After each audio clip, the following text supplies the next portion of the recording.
ஹாய்மா, எல்லோரும் நல்லா இருக்கீங்களா? நான் தான் உங்கள் சத்யாம்மா. இன்றைக்கி நம்ம என்ன பண்ணலான்னா மீன் தான் வாங்கிட்டு வந்துக்கிறோங்கம்மா. வவ்வால் மீன். இந்த மீன் போட்டு ஒரு குழம்பு பண்ணலாம். வாங்கம்மா பார்க்கலாம். அம்மா இதெல்லாம் வீட்டிலே கட் பண்ணி எடுத்துன்னு வந்துட்டேங்கம்மா. வெங்காயம், தக்காளி, கருவேப்பிலை, பூண்டு, ஒரே ஒரு சும்மா காஞ்ச மிளகாங்கம்மா. இதெல்லாம் போட்டு பண்ணலாங்கம்மா.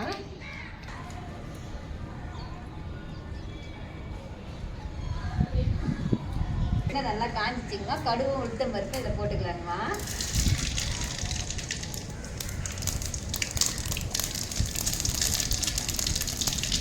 அது கூடவே கொஞ்சம் வெந்தயம் போட்டுக்கலாங்கம்மா.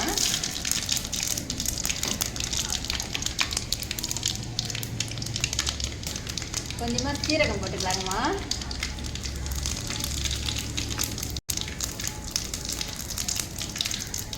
வெங்காயம் போட்டுக்கலாங்கம்மா.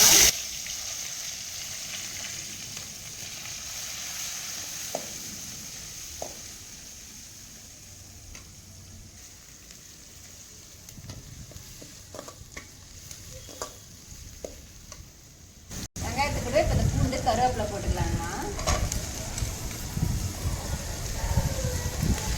தக்காளி கொஞ்சம் பழமாக இருந்தால் நல்லா இருக்குங்கம்மா. எந்த குழம்பா இருந்தாலும் தக்காளி கொஞ்சம் பழமாக இருந்துச்சுன்னா குழம்பு கொஞ்சம் நல்லா டேஸ்ட்டாக இருக்கும்.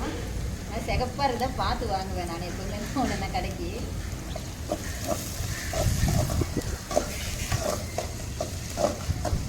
இது நல்லா வதங்கிச்சிங்கம்மா. இப்போ தக்காளியை போட்டுக்கலாம்.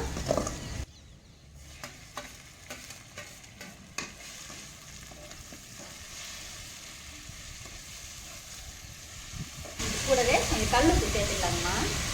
கூட கொஞ்சம் மஞ்சத்தூள் சேர்த்துக்கலாங்கம்மா.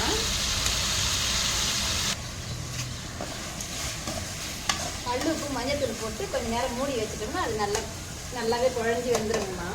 டீ மட்டும் இதுக்கு கொஞ்சம் சின்னதாக வைங்கம்மா. ஏற்கனவே புளி நம்ம ஊற வச்சு வச்சுருக்குறோம்மா. கொஞ்சமாக கல்லுப்பு போட்டு அதை கரைச்சி வச்சுக்கலாம்.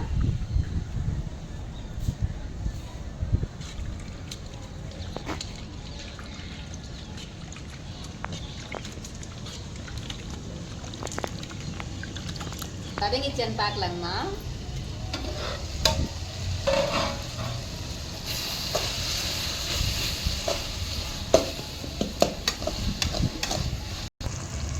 இன்னும் கொஞ்ச நேரம் வதங்கிட்டேங்கம்மா. நல்லா வதங்கிச்சிங்கம்மா. இப்போ மிளகாத்தூள் போட்டுக்கலாம்.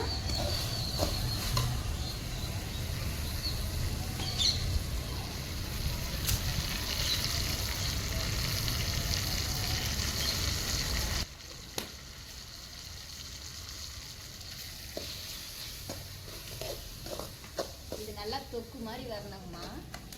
நம்ம இதிலே கொஞ்சம் மிளகாத்தூள் போட்டு நல்லா வதக்கிட்டோம்னா அது பச்சை வாசனைலாம் போயிடுங்கம்மா. அது நல்லா இருக்கும் கொஞ்சம் குழம்பு.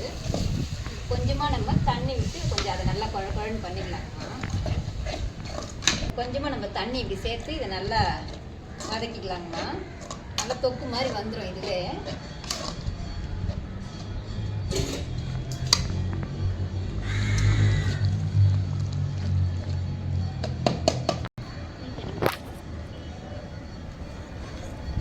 நம்ம புளியை நல்லா கரைச்சி இந்த மாதிரி வடிகட்டி வச்சுக்கணுங்கம்மா ஒரு பாத்திரத்தில். அதை இதில் ஊற்றிடலாங்கம்மா.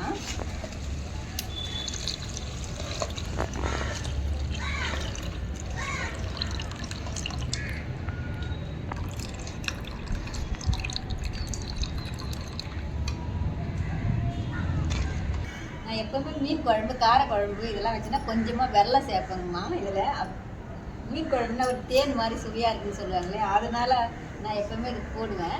உங்களுக்கு விருப்பமாக இருந்தால் போடுங்க, இல்லை அப்படியே சாப்பிட்ற மாதிரி இருந்தாலும் பரவாயில்லைங்கம்மா. அப்படியே கூட நீங்கள் எப்போவுமே நீங்கள் வைக்கிற மாதிரி வைங்க. நான் இந்த மாதிரி போடுறதால கொஞ்சமாக இதில் வெல்லம் சேர்த்துக்கலாங்கம்மா.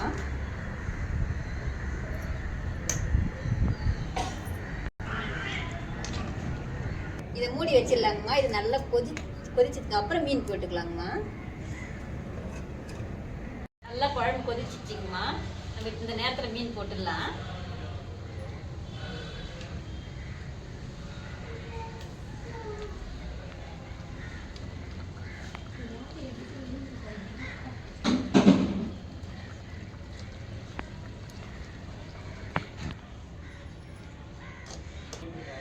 மீன் போட்டுங்கம்மா. இன்னும் கொஞ்ச நேரம் இது அப்படியே மூடி போட்டுருவோங்க. சின்ன தீயிலே அந்த மீன் வெந்துருங்கம்மா.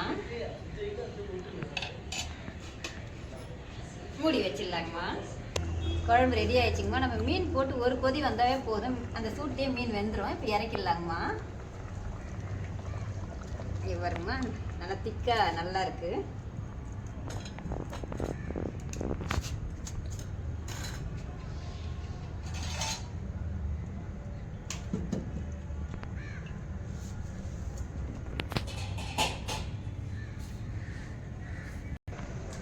நல்லா அழகா இந்த மாதிரி நல்லா வெந்துச்சு மீன். குழம்பு நல்லா திக்காக இருக்குது. நம்ம இது சாப்பாட்டுக்கு, தோசைக்கு, இட்லிக்கு எல்லாத்துக்குமே இது சாப்பிட்லாங்கம்மா. நல்லா இருக்கும். எல்லாரும் வாங்கம்மா சாப்பிட்லாம். இந்த வீடியோ உங்களுக்கு பிடிச்சிருந்தா சத்யா அம்மா சேனலை லைக் பண்ணுங்கள், ஷேர் பண்ணுங்கள், மறக்காமல் சப்ஸ்கிரைப் பண்ணிடுங்கம்மா.